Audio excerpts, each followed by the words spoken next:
Stand by. On the record.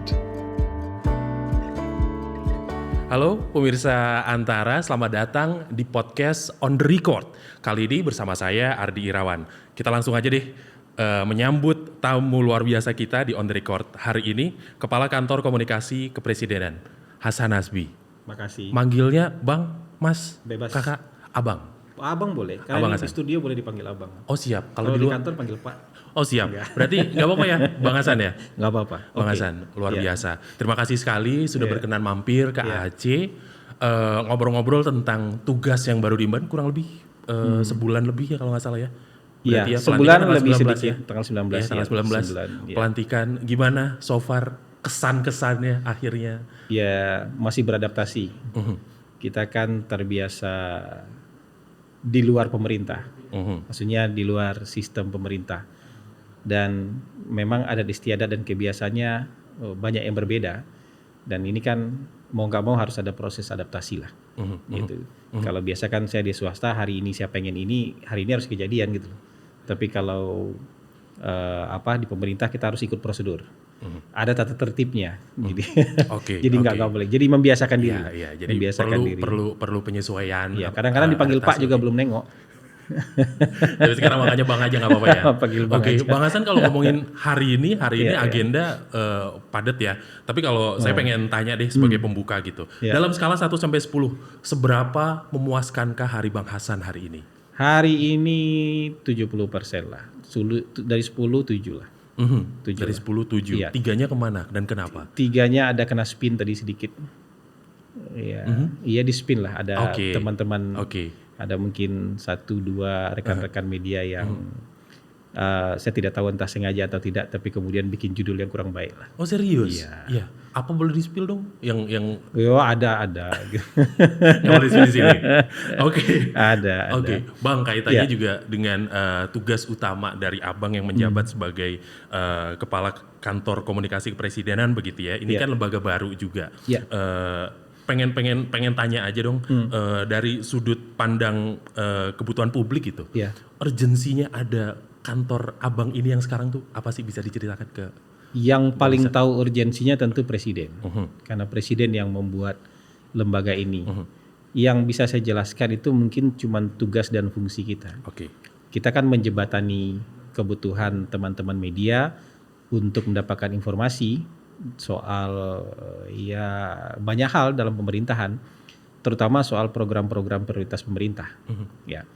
Dan memang yang perlu ditekankan, kalau Pak Jokowi menggunakan kantor kita kan nggak lama, ya kan? Nah ini tugas saya sekarang itu untuk menyiapkan supaya kantor ini ready, bisa digunakan begitu nanti peralihan kepemimpinan terjadi. Nah ini kan yang akan menjembatani kebutuhan teman-teman media untuk mendapatkan informasi soal progres pembangunan, ya, soal program-program prioritas. Misalnya nanti pengen tahu, makan bergizi gratis sudah ada di berapa tempat nih yang sudah ready, sudah berapa banyak nih yang ini. Karena itu program prioritas, maka itu menjadi salah satu KPI komunikasi kita. Atau misalnya program renov sekolah, kan Pak Prabowo nanti misalnya. Terus sudah gimana progresnya? Nah ini kantor ini, itu salah satu tugas dari kantor ini mengkomunikasikan itu kepada publik. Dan ya jembatannya kita lah. Kantor Komunikasi Kepresidenan yang menjembatani informasi-informasi semacam ini kepada publik. Oke, Bang Hasan punten nyambung dari apa yang barusan Iya. dijelaskan gitu ya.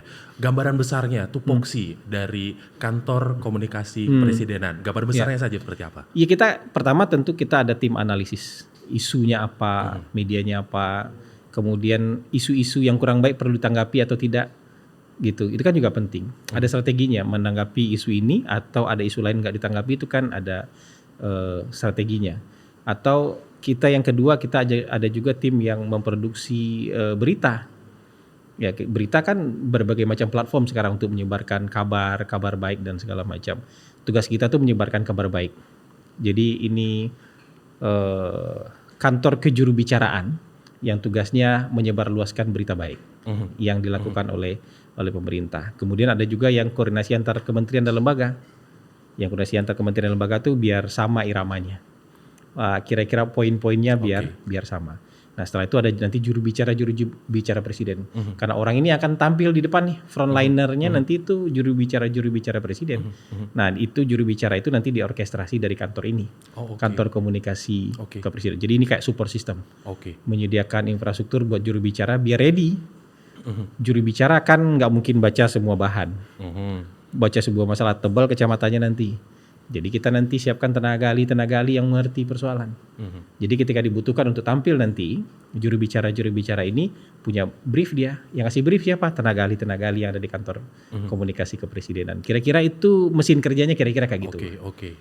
Mesin kerjanya seperti mesin itu. Kerjanya kira-kira. Kalau tadi sempat disinggung tentang ini kejurubicaraan kepresidenan nanti kantor kejurubicaraan. Kejurubicaranya di sini. Di luaran sana sempat ramai saat awal-awal ada akhirnya muncul dan dilantiklah Bang Hasan begitu. Ini apakah artinya akan ada juru bicara khusus yang bisa jadi seperti zaman-zaman Pak Harto zaman dulu yang langsung melaporkan secara jam-jam tertentu gitu-gitu? Apakah akan modelnya seperti itu atau gimana? Kita lebih mungkin pasti nanti akan ada juru bicara presiden lebih dari satu. Ada bidang juga yang dia kuasai. Ada berapa Bang? Juru bicara itu yang udah diproyeksikan? Nggak tahu, itu hak prerogatif presiden. Jadi dalam perpres itu nggak dibatasi sama sekali. Jadi kalau presiden pengen 5 ya 5, presiden pengen 6 ya 6.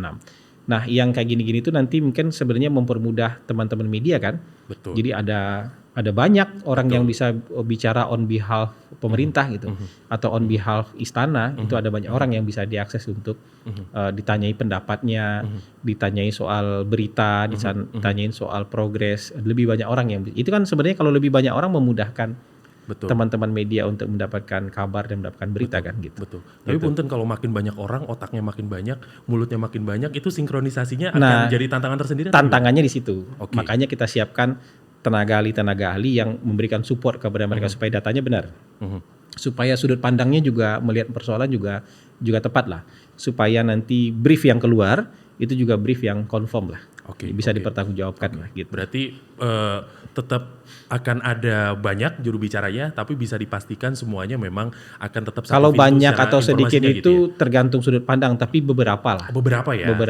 Sorry. Saya koreksi. Beberapa ya. Akan ada beberapa, tapi bisa dipastikan semuanya memang sudah terbriefing dengan baik. Jangan sampai yang A mengatakan apa, ternyata yang itu yang lain kita siapkan kayak gitu kan, menyiapkan proses bisnis kayak gini kan nggak gampang. Betul. Makanya mungkin butuh jauh-jauh hari dipersiapkan supaya nanti ready to use, siap untuk digunakan. Gitu. Kan nggak gampang menyiapkan ini semua. Benar. Berarti nanti ketok palu ada di Pak Prabowo ya berarti ya. Nanti kantor ini nanti tentu lebih banyak berguna di zamannya Pak Prabowo. Dan yang akan menentukan siapa-siapa saja yang akan di kantor ini tentu nanti pemerintahnya Pak Prabowo. Gitu. Kalau melihat apa yang existing sudah ada gitu, paling enggak selama kurang lebih 2 periode Pak Jokowi berjalan kan ada KSP, kantor staf kepresidenan, terus ada juga Biro Pers. Mungkin secara langsung aja dijelaskan apa perbedaan paling mendasar, apakah nantinya akan nggak ada atau tetap ada tapi secara tugas akan seperti apa? Kalau Biro Pers nggak ada terpengaruh sama sekali ya, karena itu kan kegiatan rutin presiden. Jadi presiden kunjungan, presiden mau konferensi pers, atau presiden mau doorstop dengan wartawan itu di-handle oleh Biro Pers. Itu nggak ada terganggu sama sekali. Nah kalau KSP juga secara umum tidak terganggu fungsinya, karena masing-masing akan berjalan seperti biasa kecuali Kedeputian 4. Karena Kedeputian 4 itu yang dicabut dan kemudian dijadikan dasar untuk pembentukan kantor komunikasi kepresidenan. Hanya itu aja. Fungsi-fungsi lainnya tetap jalan seperti biasa. Tetap jalan seperti biasa. Gitu. Kantor komunikasi kepresidenan. Tapi kita punya nama panggung. Apa itu? Nama panggungnya PCO. Boleh dipanjangkan? Presidential Communication Office.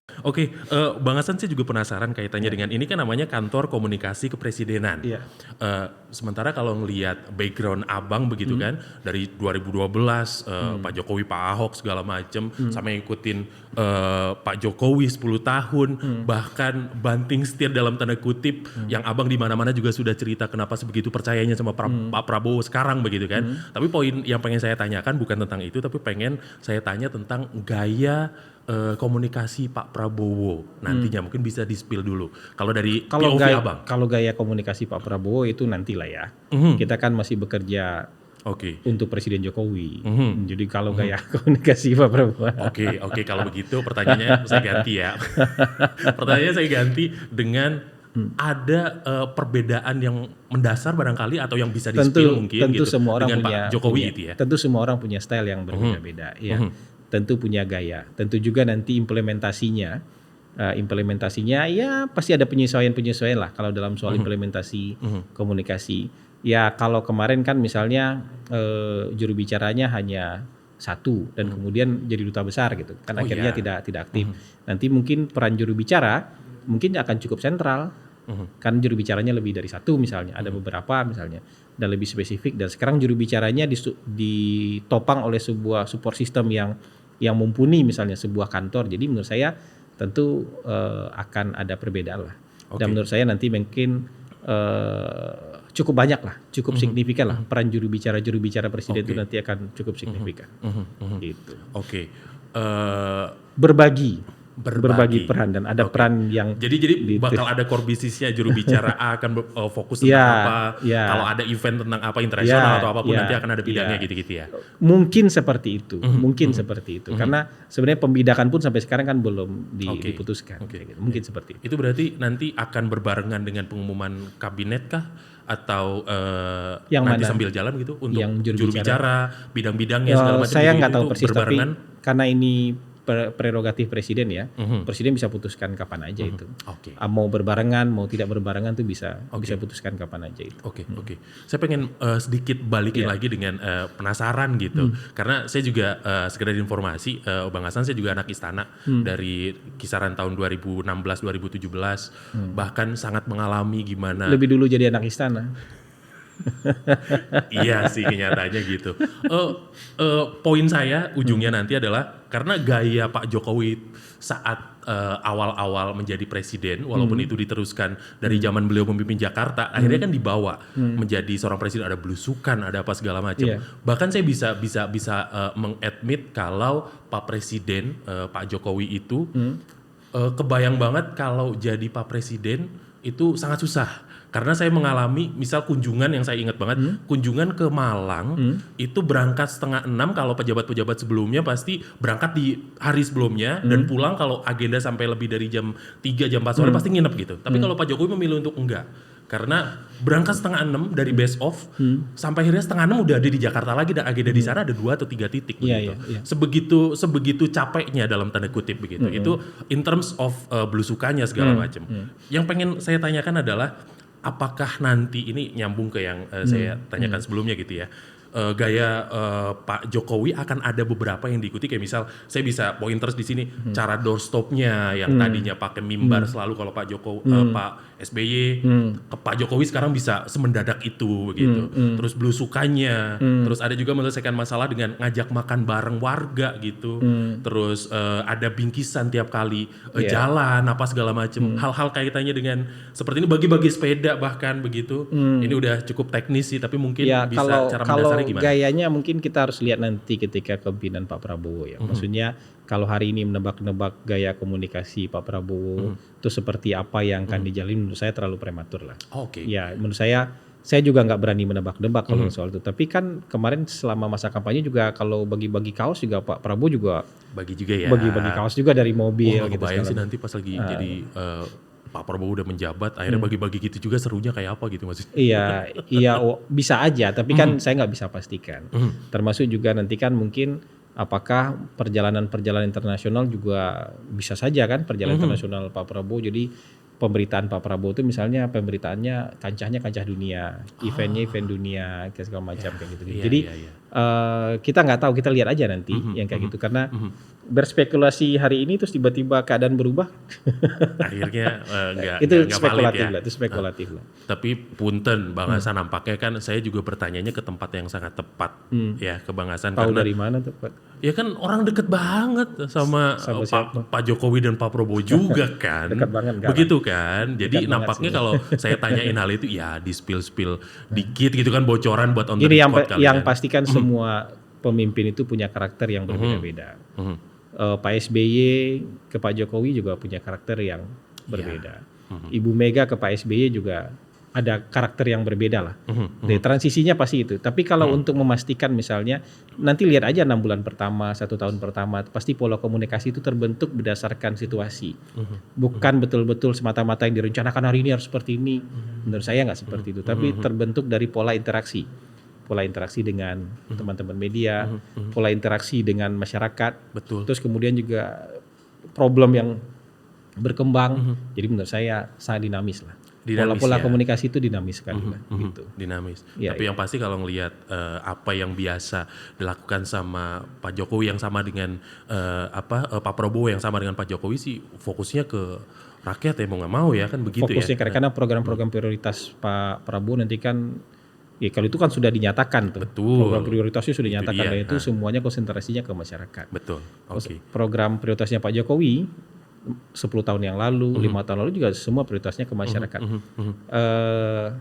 Genre, nah kan kita beda-beda genre, tapi tujuannya sama-sama ke Tujuannya sama masyarakat. gitu ya. Iya. Oke. Bang Hasan punten kait aja dengan peran institusi yang Abang pimpin sekarang begitu kan. Salah satunya adalah memuluskan suksesi ya dari peralihan Pak Jokowi ke Pak Prabowo juga begitu. Mungkin bukan memuluskan suksesi, tapi kita mempersiapkan kantor ini supaya nanti ready untuk digunakan. Ready to use itu tadi. Ready to use untuk digunakan. Oke. Nanti. Itu sama kayak badan gizi lah. Badan gizi juga disiapkan jauh-jauh hari supaya nanti itu ready juga ketika waktunya dibutuhkan untuk bergerak. Waktunya dibutuhkan. Gitu. Oke. Ini semacam transisi difasilitasi ini kan bagus nih.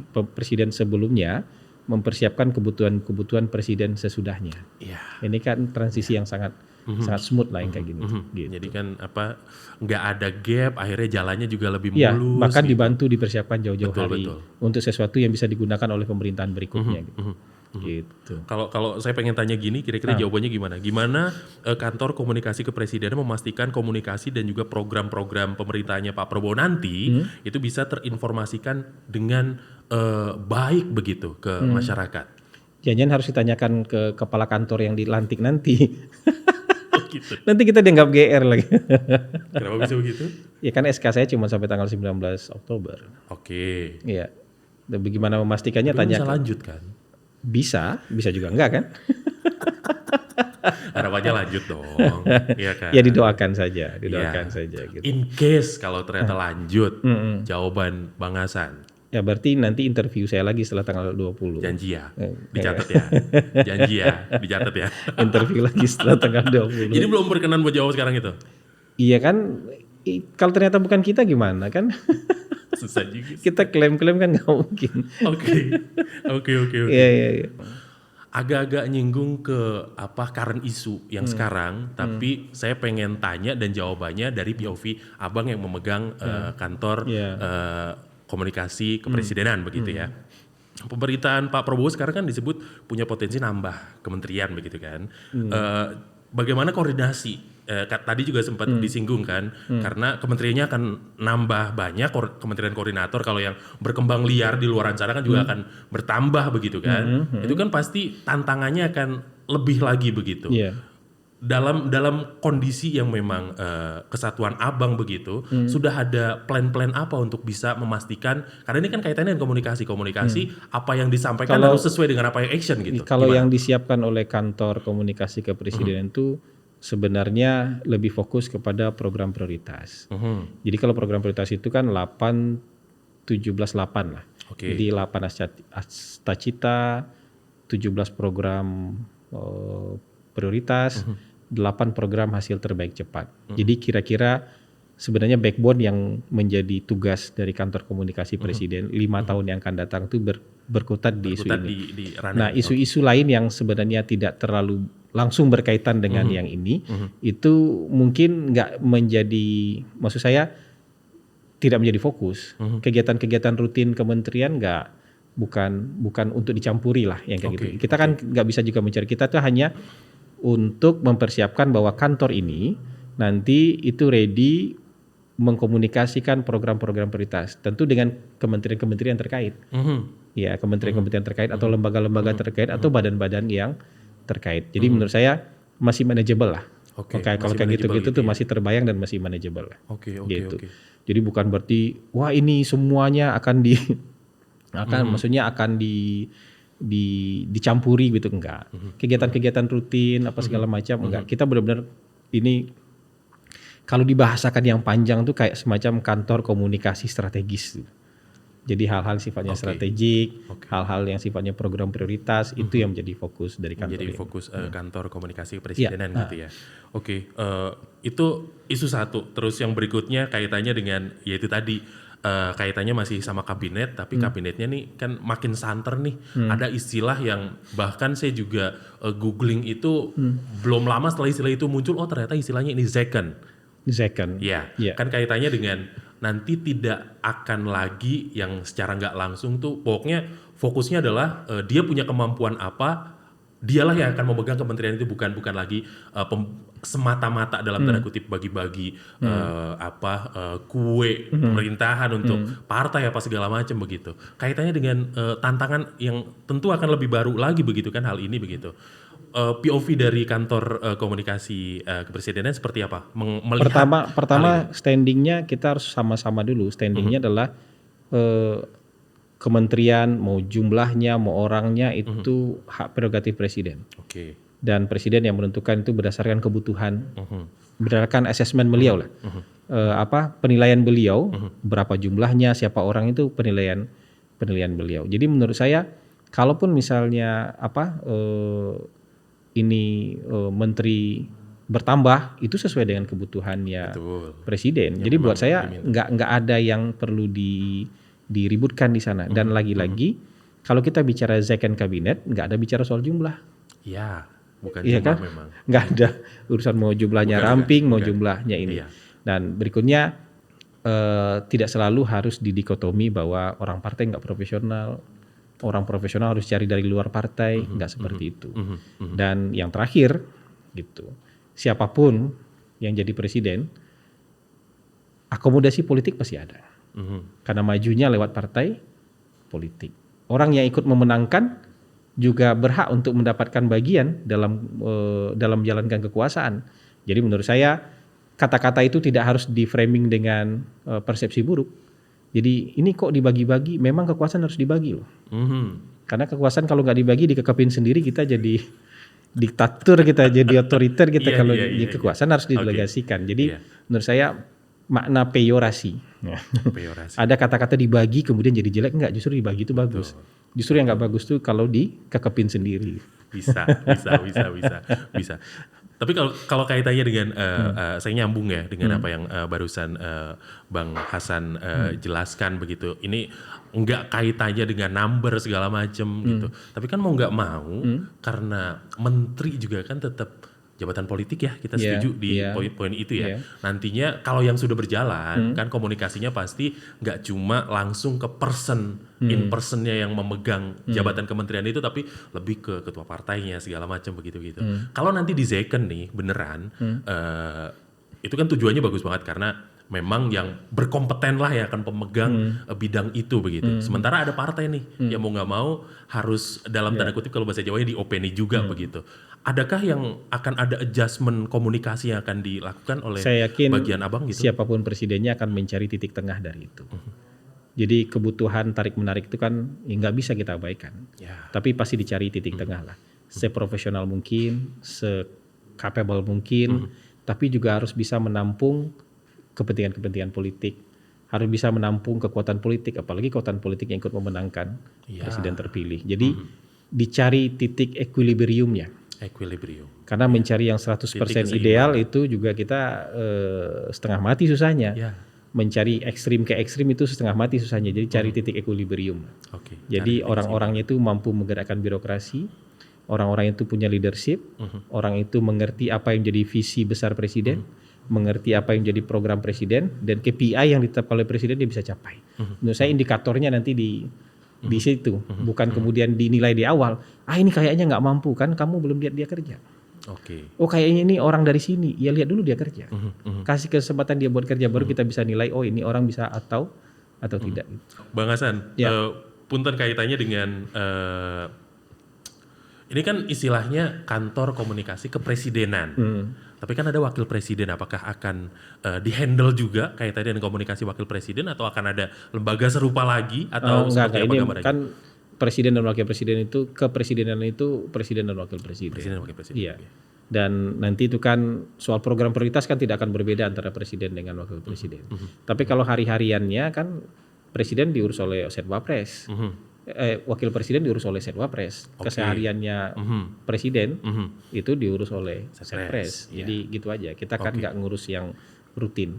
Keseharian kita nggak ngurus. Balik lagi yaitu program yang prioritas, Program yang prioritas. strategis segala macam, dan yang itu memang sifatnya sudah strategis. satu kesatuan begitu ya. Iya, itu tidak akan berbeda lah. Nggak akan berbeda karena Nggak akan balik lagi berbeda. itu kan satu kesatuan Iya. begitu ya. Ini kaitannya dengan apa? Saya sedikit nge-flashback yang tadi gaya komunikasi. Akan ada mengarahkan ke yang ini di publik di luaran sana yang bagus begini loh. Berarti kan ini konteksnya ke Pak Prabowo begitu ya.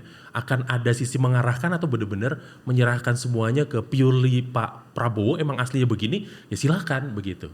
Atau bagaimana? Nah, kalau kita kan lebih Arahan-arahan ke itu? konten ya. Konten, oke. Kita konten dan strategi. Tapi kalau pembawaan segala macam itu kan sudah dari sanonya. Oke. Iya, maksudnya kita kan tidak bisa terlalu banyak mengubah ya misalnya apa yang menjadi kebiasaan. Tapi kalau strategi boleh. Kita bisa siapkan.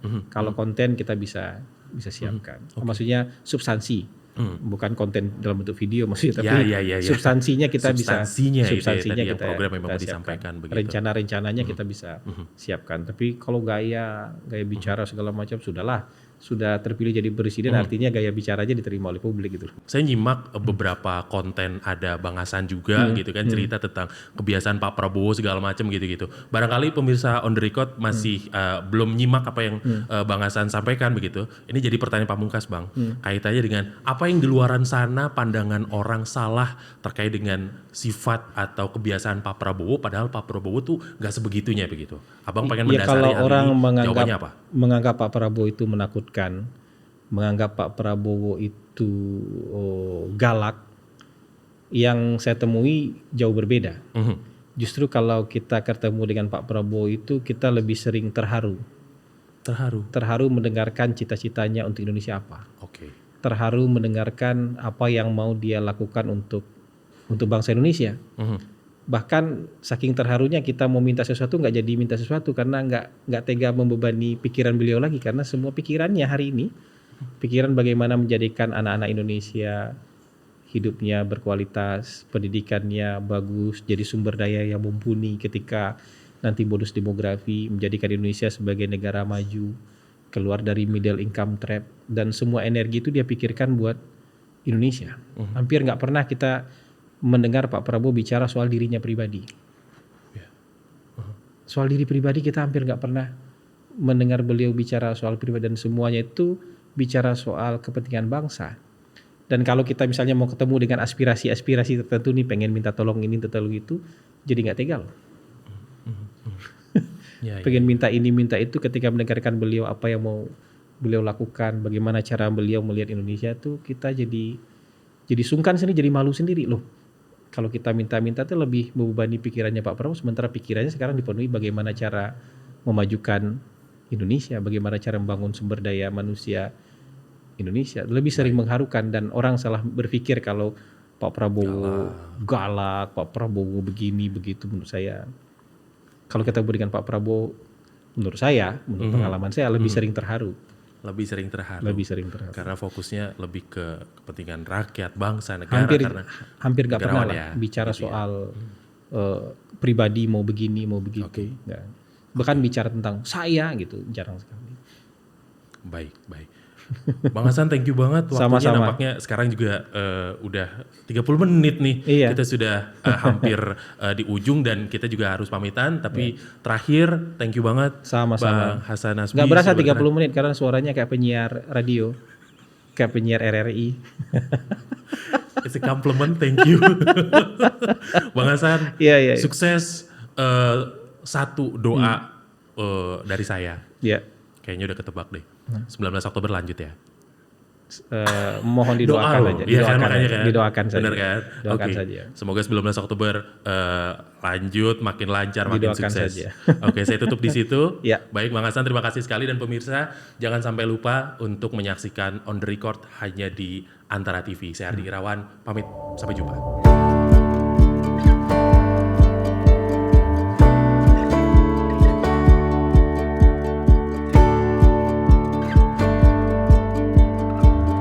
Stand by. On the record.